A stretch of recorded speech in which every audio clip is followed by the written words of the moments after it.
So you are splitting the world into two parts, what's investable for you and what is not. Could you explain a little bit how you come about this? Yeah, absolutely. So we fundamentally think that, there's sectors of the economy that are going to grow and thrive in this era, and there's sectors that won't. And so we typically speaking look at every single sector of the economy in collaboration with our sustainability experts.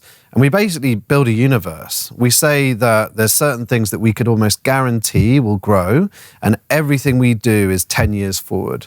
So in 10 years forward, is your aircraft going to be heavier or lighter? In 10 years forward, will there be more surgeries in China to fix hips and knees or less? And so our entire world is fixated on what are the sectors that are going to win over the next decades. Alex, could you give us some examples of these sectors that are going to win in the future? Sure. So we really like cloud computing. So if you think about what used to happen before cloud computing, it was software on premise. So everything was stored in your office building. You would have these cupboards just full of servers and cables all over the place.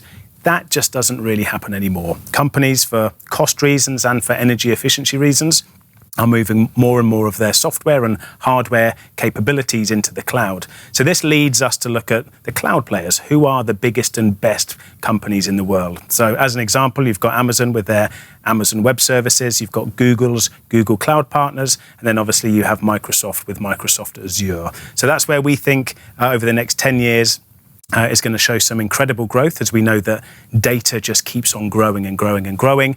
And the people who are going to take the largest share of that are likely to be the biggest players. Maybe looking away from tech as well, are there any other maybe not as fashionable or sexy or things that people think about that are also sustainable going forward? Yeah, absolutely. I mean, we have a very significant investment in the healthcare sector as an example, and that's somewhere that for years, for decades, we've had no innovation. And suddenly we have innovation. So things like Alzheimer's, suddenly there's a drug coming onto the market. But one that we've maybe spent more time on recently is obesity drugs, where they're now using medicine that would typically be used for diabetic patients, but they're using it to control weight gain. And the world has a huge problem with obesity. And suddenly we're seeing drugs on the market that will specifically tackle that. And the second derivative of that statement is that means more people can have surgeries. Surgeries themselves are very risky. And so when you think about innovation in medical technology or in pharmaceutical, there's plenty going on in that space as well. And maybe a few examples of things that hasn't worked so well, that people might think is sustainable going forward and hasn't completely worked in the investment sense? Sure. So, not everything that's sustainable is a great investment. So what we often say to our clients is, what is great for the planet is often not great for investing. And a really good example of that would be parts of the renewable space. So the cost of solar has fallen by about 95% in the last 2 decades.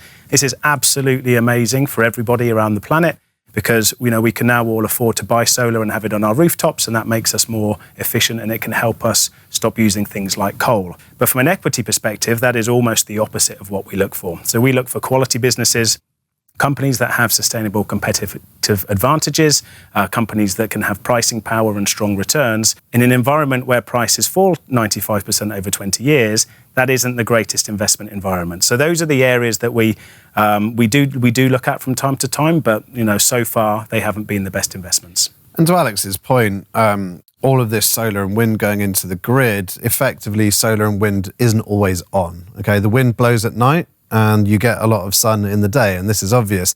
But actually our investments have generally been more in grid resiliency. And this is the idea that when you cannot guarantee when power is coming in, you need to have a mechanism to control power demand. And what's making that more interesting recently is obviously the growth of AI and AI data centers, where for 20 years we haven't had load growth or electricity demand growth in the developed world, and suddenly we do.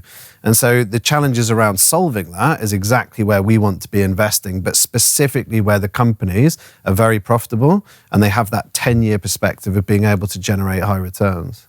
So during COVID, we saw quite a few sustainable things taking place. Do you think some of them got overextended? Yeah, I mean, there's absolutely no doubt that COVID was responded to with a big stimulus, particularly in the US and other markets. That stimulus went into the stock market, and what had become flavor of the day, if you like, was sustainable themes, and interest rates were very low. And so what you saw is a very strong performance that was actually very short term. And what I mean by that is Alex went out and bought 3 barbecues, I bought a Peloton exercise bike, and that's great in that 1 year, but what happens afterwards? So where does the money then flow to? And so what we've actually had with higher interest rates is people have been more discerning. And so we've had to be very careful as we've navigated that landscape. But again, always founding ourselves in what's going to be bigger in 10 years and why. And so valuations were extreme. They're now much more normalized. So actually it's a lot easier now to put money to work than it had been in the last few years as interest rates came up. If you take the Peloton example, so Peloton was obviously extremely popular as people were facing curfews all around the world. The shares went up considerably. The peak market cap of Peloton was about $49 billion in the early parts of 2021. That has now fallen back to $1.3 billion. So that is a decline of 98% over the last 3 years. So a great sustainable theme. It was very popular for a short space of time, but unfortunately it hasn't stood the test of time. And that is something that we're always very, very aware of. And, we get to own 43 companies, right? We don't get to own a theme. And so stock picking has and always will be, in our opinion, the predictable driver of returns. And that's why we own so few names in a strategy like this. So on your list of non-sustainable investment, you've got nitrogen. This is the key to a lot of fertilizer product in the world. So why do you see it as non-sustainable? It really is needed. We've got billions and billions of people around the world who struggle to get adequate food. Nitrogen, as you say, is the fertilizer that helps things grow. Unfortunately, it's the overuse of nitrogen that is the problem. So about 30% of nitrogen that is sprayed through fertilizers onto crops gets taken in by the crop. The rest of it falls into the soil and into runoff. So when it rains, all of this nitrogen falls into the waterways. It takes all of the oxygen out of the water and it stops fish from growing. And it makes this water dead. So we do need nitrogen, but we need to use less of it. So the counter to using less nitrogen is to look at companies that have farming technology and technological devices, if you will, that help farmers identify which parts of the field actually need fertilizer rather than just blanket spraying an entire field. So farming technology companies like John Deere, for example, are paving the way for farmers to use less nitrogen. This is great for the farmer because it makes them more efficient, their crops are better, and it also saves them an incredible amount of money. We also spoke about COVID and COVID years, and now travel is back on. Travel and sustainable as a theme, or as an investment opportunity? No, it's a really good and interesting sector that's very consistently grown. And if you look actually now, things like cruise ships are taking a lot of share. Now, for us, obviously, that's a very, very bad use of carbon, right? It's obvious. If you're on a cruise ship, you use an incredible amount of energy and you're emitting into the atmosphere. So for us, it's fairly obvious what we would exclude. I think what's interesting about travel and leisure is that in the old days, you would take a 2-week holiday, right? A lot of holidays were 2 weeks. And because of that, most of your energy is expended taking off and landing, actually. So that was easy. Now, unfortunately, the trend is to do city breaks and short-haul travel. And so the focus, if you like, on reducing emission is very much on that short-haul market. And where we would invest is where we're very much taking those emissions out. So the first generation is really just making an aircraft much, much lighter.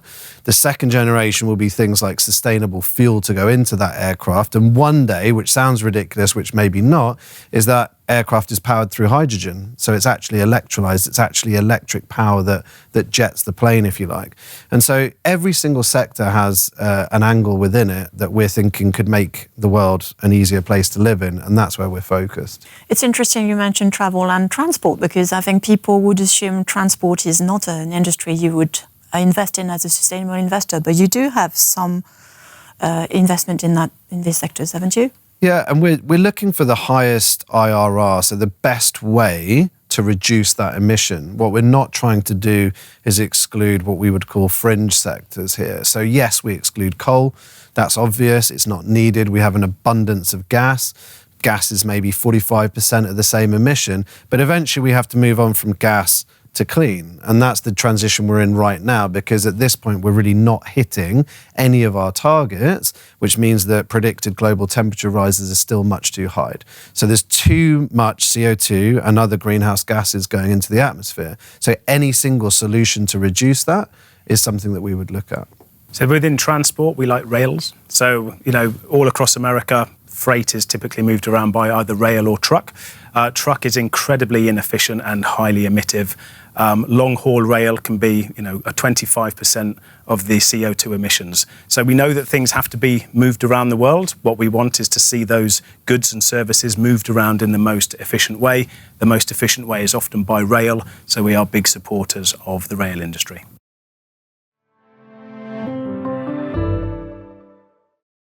投资一定有风险，基金投资有赚有赔，申购前应详阅公开说明书。